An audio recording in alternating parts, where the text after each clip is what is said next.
مجھے بڑا رشک آتا ہے آپ کو دیکھ کے. مجھے آپ کو دیکھ کے کیا آتا ہے؟ رشک آتا ہے. ایک ہوتا ہے فخر جس کو پراؤڈ کہتے ہیں عربی میں نا, وہ فخر الگ چیز ہے. ایک ہے رشک, یار مزے میں ہے یار, تو رشک آتا ہے یار تجھے. یہ بری چیز نہیں ہے رشک, کیونکہ جب کسی کو انسان نعمتوں میں دیتا ہے اس پہ رشک آتا ہے, تو کیا مطلب, دل چاہتا ہے کاش میرے پاس بھی ایسا ہوتا. اٹ از کالڈ رشک. تو اس حدیث میں رشک کو مبالغتاً حسد کہا گیا, یعنی اتنا بڑھا ہوا رشک گویا کہ دیکھنے میں حسد لگے. حقیقت میں حسد مراد نہیں ہے, کیونکہ حسد تو بری چیز ہے نا. تو نبی نے فرمایا رشک دو بندوں کے علاوہ کسی پر جائز نہیں ہے. بے وقوفی ہے کسی اور پہ رشک کرنا. صرف دو قسم کے طبقے پہ رشک کیا جا سکتا ہے کہ کاش میں بھی ایسا ہوتا. اس کے علاوہ کسی پہ رشک کرنا کہ یار اس کا اتنا بڑا بنگلہ, اتنا بڑا اس کا جناب 4 استغفر اللہ, یعنی اس کا بحریہ ٹاؤن میں اتنا بڑا گھر, 4 بیویاں کہنے لگا تھا لیکن نہیں کہہ رہا میں, تو اس کے یہ اور یوں, اس طرح کی چیزیں جو ہو رہا ہے, اس کے کپڑے دیکھو, اس کی گاڑی دیکھو یار. تو نبی نے فرمایا 2 قسم کے لوگ ایسے ہیں جن کو دیکھ کے آپ کو رشک آنا چاہیے کہ وہ واقعی آپ سے بہت آگے نکل گئے. گاڑی بنگلے والا تھوڑے دن میں کہاں جانے والا ہے؟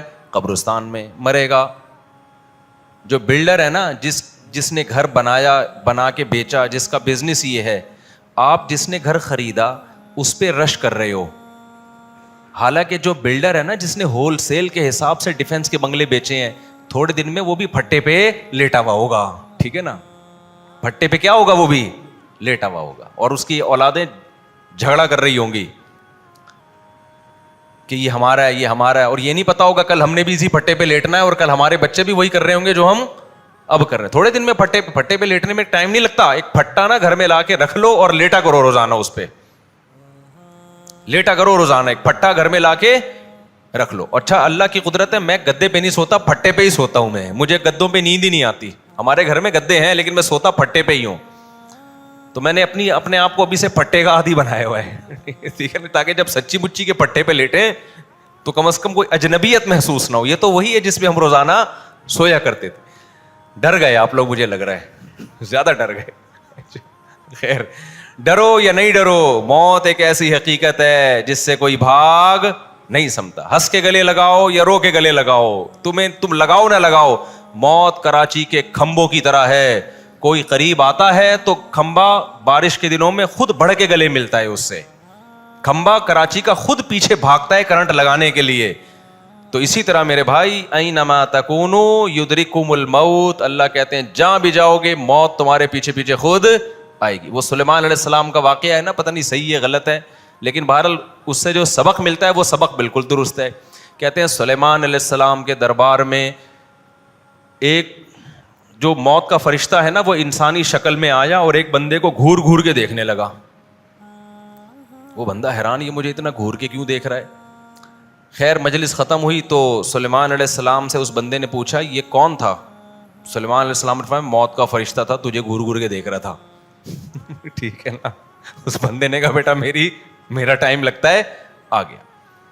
تو اس بندے نے کہا سلیمان علیہ السلام سے, ہوائیں آپ کے تابع, آپ مجھے یہاں سے اٹھا کے نا ہندوستان پہنچا دیں, ہند کی سرزمین دور پہنچا دیں تاکہ میں بچ جاؤں. انہوں نے پہنچا دیا, ہوا کو حکم دیا چل بھائی.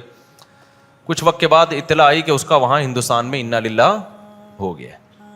پھر موت کے فرشتے سے پوچھا کہ تو اس کو گھور کیوں رہا تھا. وہ کہتا ہے کہ میں نے, اللہ نبی نے مجھے کہا تھا فلاں بجے نا اس کی روح تو نے انڈیا سے ہندوستان سے قبض کرنی ہے. تو میں حیران تھا, وہ اس میں تو تھوڑا ہی ٹائم رہ گیا, یہ بندہ یہاں کیا کر رہا ہے.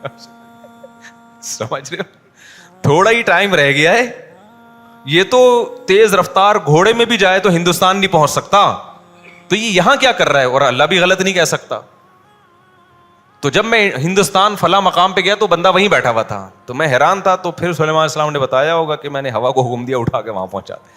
تو میرے بھائی بعض دفعہ انسان جو بچنے کی تدبیریں اختیار کرتا ہے وہی تدبیریں اس کی موت کا سبب بنتی ہیں. ڈاکٹر کے پاس گئے تھے کہ اس بیماری میں مر نہ جائیں, اس نے غلطی سے ایسا ٹیکا لگا دیا کہ اسی سے مر گئے.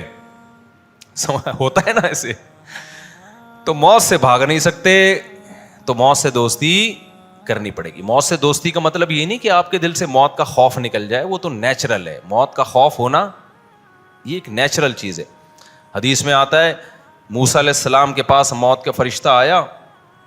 حضرت موسیٰ علیہ السلام نے پوچھا کس سلسلے میں آنا ہوا؟ اس نے کہا آپ کی روح قبض کرنے کے لیے. حضرت موسیٰ نے زوردار تھپڑ لگایا اس کی آنکھ نکل کے باہر گر گئی.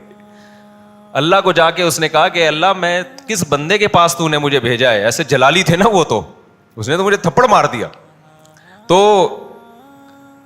طبعی چیزوں کا خوف جو ہے نا, یہ جو موت ہے یہ طبعی چیز ہے, جب بھی آتی ہے انسان ڈرتا ہے. اس میں کوئی نیک یا بزرگ ہونے سے تعلق نہیں ہے, یہ نیچرل ہے. بعض لوگ خام خواہ میں فنٹر بننے کی کوشش کرتے ہیں, ہم بم سے نہیں ڈرتے. بھائی تو ہم تو ڈرتے ہیں, سیدھی سی بات ہے. یہاں کہیں اگر اطلاع ملی نا بم رکھا ہوا ہے, سب سے پہلے میں یہ رکھ کے نا میں بھاگوں گا باہر, یہ بتا دوں میں آپ سے. اللہ نہ کرے, ویسے تو یہاں تلاشی ہوتی ہے اور کیمرے ویمرے بھی لگے ہوئے ہیں. تو یہ کوئی تقویٰ للہیت نہیں ہے کہ حضرت جی زلزلہ آیا, حضرت پھر بھی کھڑے ہوئے ہیں نماز پڑھا رہے ہیں نا. مرے گا سب کو مروائے گا ایسا حضرت.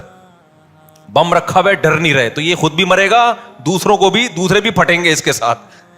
حضرت موسیٰ علیہ السلام کو دیکھو, اللہ میاں نے حضرت موسیٰ سے کہا کہ یہ لاٹھی زمین پہ پھینکو.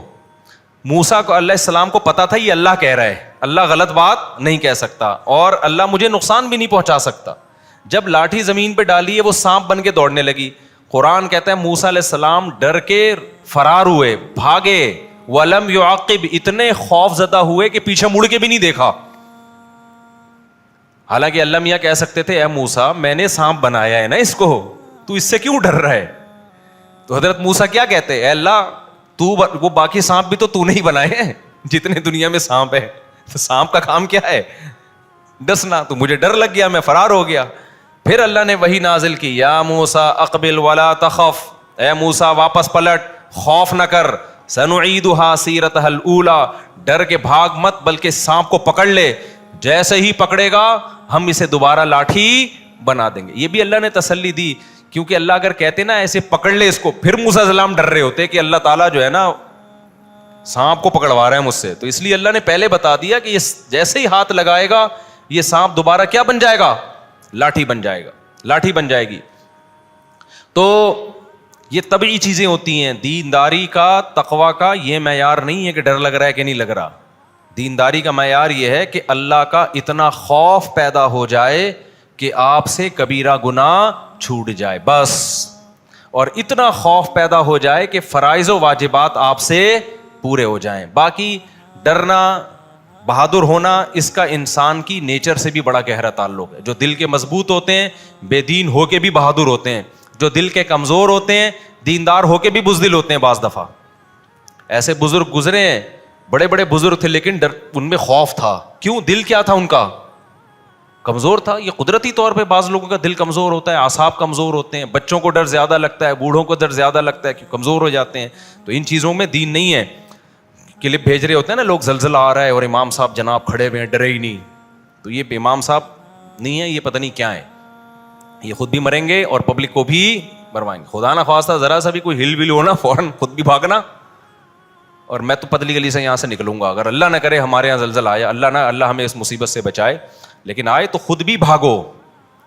کوئی اللہ پہ ایسا توکل کرنا کہ نہیں جی اللہ بچائے گا, اللہ نے کبھی نہیں کہا کہ میں بچاؤں گا. اللہ نے کہا زلزلہ آئے گا تو خود بھاگ, خود بچ گیا تو بچا لوں گا ورنہ نہیں بچاؤں گا. اور حدیث میں آتا ہے کہ جب نماز میں تمہیں سانپ نظر آئے, تو اب جو صوفی قسم کے لوگ ہیں نا, جاہل صوفی, وہ کیا کریں گے, نماز پڑھ رہا ہوں اللہ کے سامنے خشوع و خضوع سے, اگر سانپ نظر آ گیا, میں اللہ کی طرف توجہ ہے, میں اللہ کے لیے کھڑا ہوں, تو اللہ مجھے سانپ سے بچائے گا. اللہ میاں نے کوئی نہیں کہا کہ سانپ سے بچاؤں گا میں. حدیث میں آتا ہے نبی نے فرمایا جب تمہیں نماز میں سانپ نظر آئے تو کیا کرو, سانپ پکڑو, سانپ کو مارو جا کے. نماز ٹوٹ جاتی ہے اس سے, لیکن سانپ کو مارنا پڑے گا, کیونکہ سانپ کے چکر میں نماز تو ویسے ہی ٹوٹے گی آپ کی, نہیں مارا نا اور بھی بہت کچھ ٹوٹے گی, وضو بھی ٹوٹے گا ساتھ میں.